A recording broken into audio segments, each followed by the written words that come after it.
Hi and welcome to another narration, presented by yours truly, Cryptids Roost. Please be so kind as to throat punch the like button and smack the arse of the subscription button as well. And remember to chokehold that notification bell and then select all. That way you'll receive all notifications each time I upload a new video.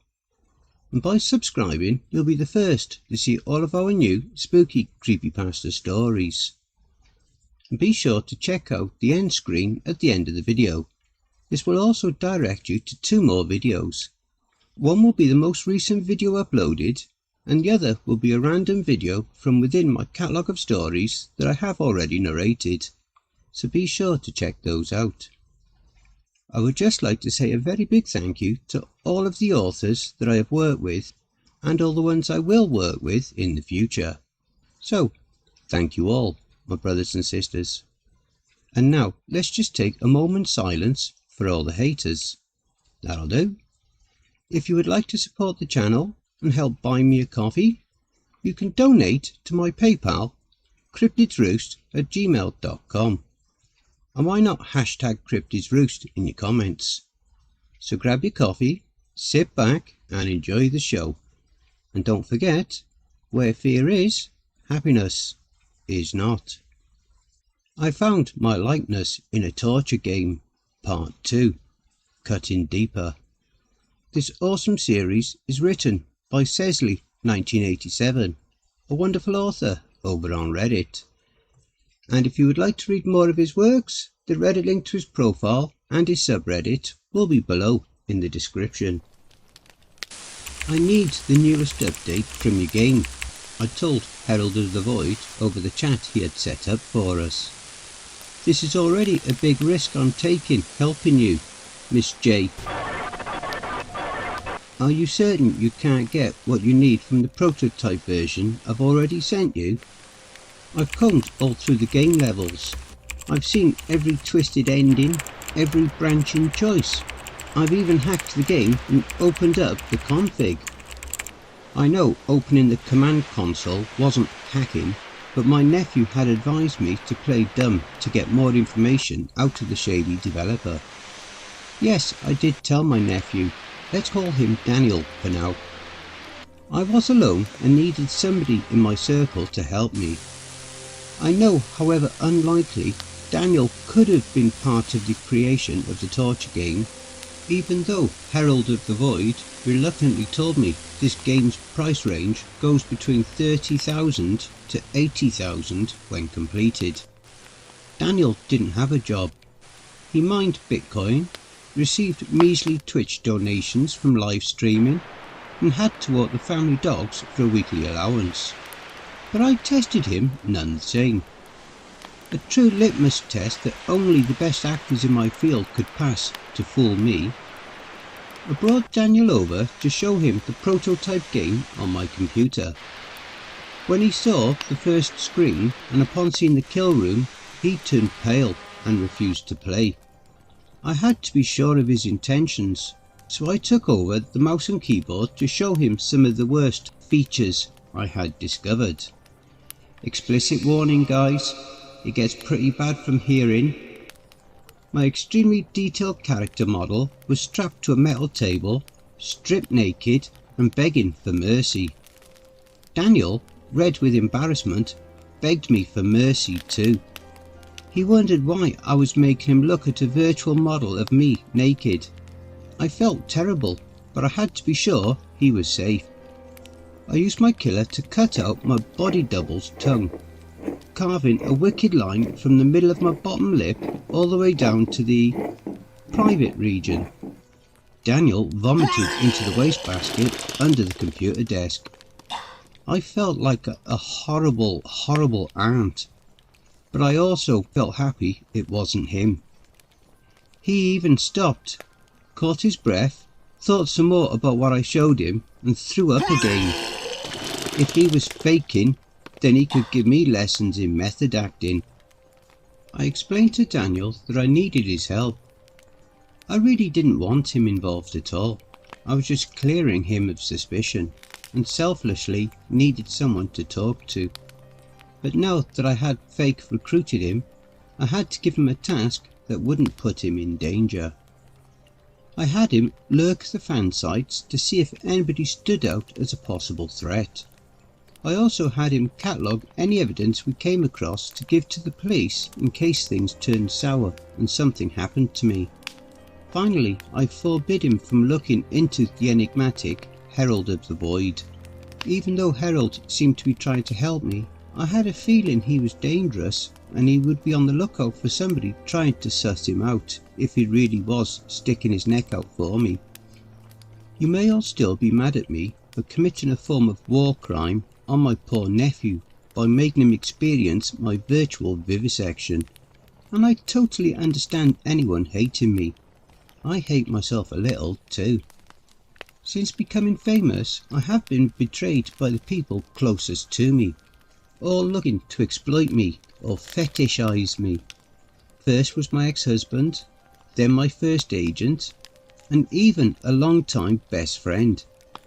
I figured if my nephew wasn't the mastermind of this evil plan, he could still be being manipulated by someone to do their evil bidding. As gross as it feels to say, Daniel hadn't been my biggest fan until he hit puberty. Once he told his classmates he was related to me, they used the information to bully him relentlessly. Think of the kid that played young Anakin, but on a slightly smaller scale. He also found out he was adopted around the same time. Please don't make me go into why that logic factors in a twisted way.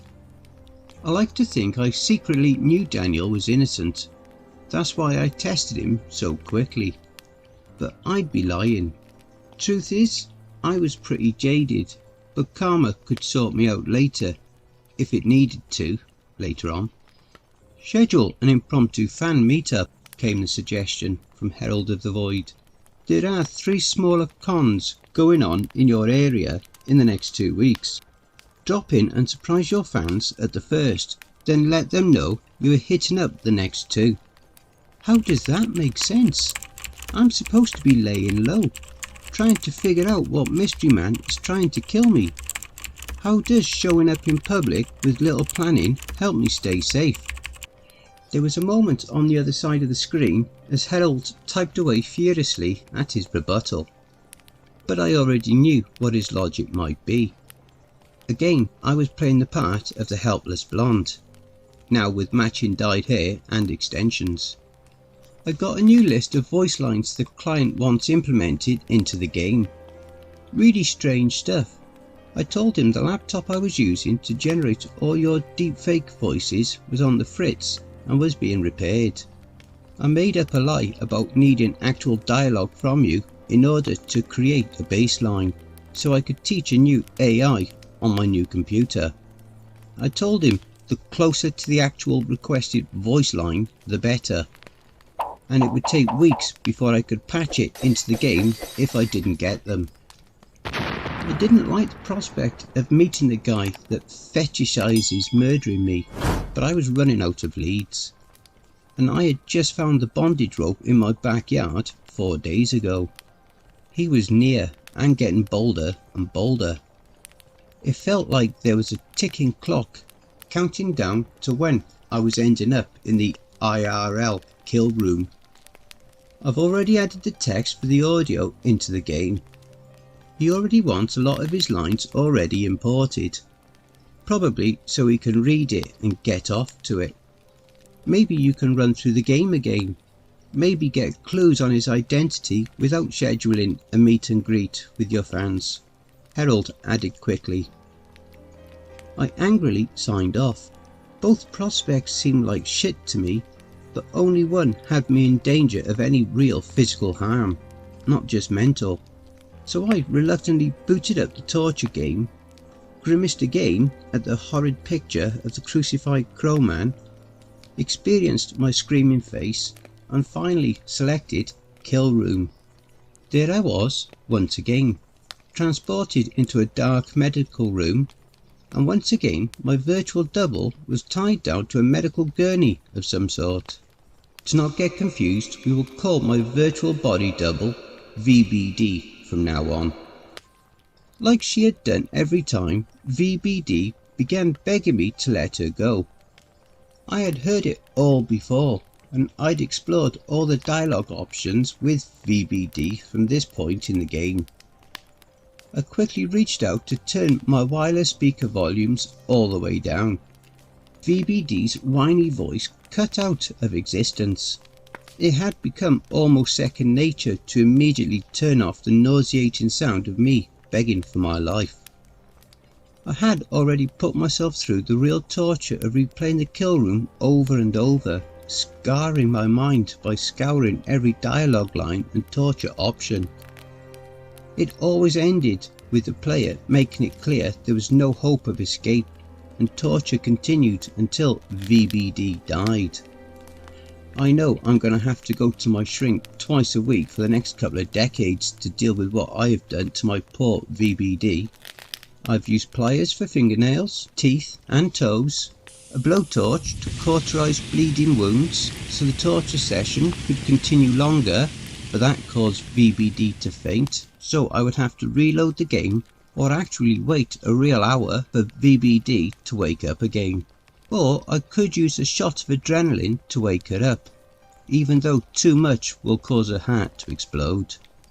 I could use hooks and razor wire to string up VBD like it was Hellraiser, but I might need to break VBD's legs or cut her Achilles tendons so she doesn't try to run off while you string her up in any position you wanted. I could remove the skin off any part of VBD's body, either to stitch it back on or cook it up on a hot plate to force her to eat it.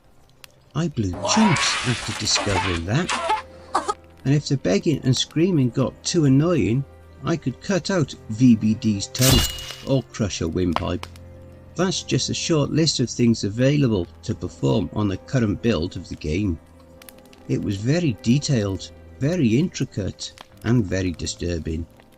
It was obvious this was the part of the game the mysterious client wanted to spend most of his time on. Something else was strange to me.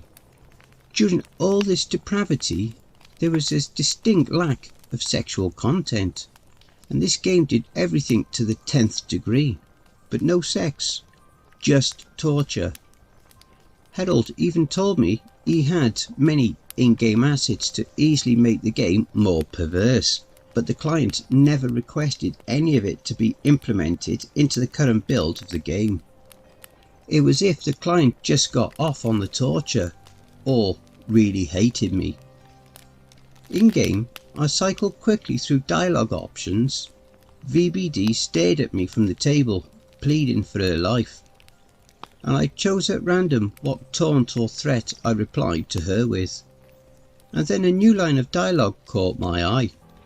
"Say my name again. Say what you said the last time we met," the dialogue read, indicating the killer was demanding this of VBD. This was new, and now I was back, thoroughly invested in what was going on in the screen in front of me. "This time, say it because I am the most important thing in your life. Say it because you need me to show mercy," the awful text read. "Because I am God to you at this very moment. Don't say it like last time when you were paid to perform. Say it like your life depends on it." What? Met before? Have I met my virtual killer already? What did he want me to say? I noticed VBD wasn't forthcoming with the information I wanted. As weird as it felt to do, I selected the blowtorch and held the blue flame above VBD's exposed midriff. VBD let out one of her repeatedly used screams of fright, and a dialogue popped up on the screen. "Save me, Kilo. I love you," read the text at the bottom of the screen without audio. Kilo? He goes by Kilo? I used to think if I knew anybody with that name. It sounded like a code name. Isn't that military code or something? Or maybe a druggy thing? The name gave me 3 new options. Continue torture, kill her, let her go. Let me go? He would let me live? This was crazy. VBD never survived the game. I clicked let her go and waited. The screen turned black and a message displayed, "Sequence not available in current build." I was amazed and highly suspicious. The asshole would let me live after prying my fingernails off. I just had to tell him I loved him. He said we had met before. He didn't have audio for this new dialogue yet, and he had audio, no matter how shoddy it sounded, for everything in the game. He plans on meeting me, I said out loud to nobody, like I was in a movie for dramatic effect. He needs the new dialogue. He needs me to say I love him. Could I turn this on him? Could I go looking for him instead, or was it a trap? I still didn't trust Herald of the Void. He still could be taking orders from the stalker. It could be bait to get me out of the house and make me vulnerable. I sat for a good minute thinking, weighing the pros and cons. Even if it was a trap, I was tired of sitting here playing this damn game. How do the writers say it? I had no agency. I was a passive, dull character, just reacting to the world around me. I was the damsel in distress. I snatched up my phone and speed dialed a number. Answered Mel, my security guard stationed in his vehicle outside. Good morning, Mel. I need you to bring on another security guy. Someone that you trust, just for a few weeks. I can do, replied Mel's gruff voice. Can I ask the reason?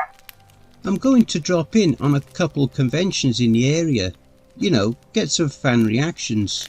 Do some guerrilla marketing for my new movie. I don't know anything about being a movie star, Miss Jane. Mel laughed. I'll leave the hard stuff to you, while I just follow you around. But I can get you a good guy. We served together. Awesome, I said back with fake excitement.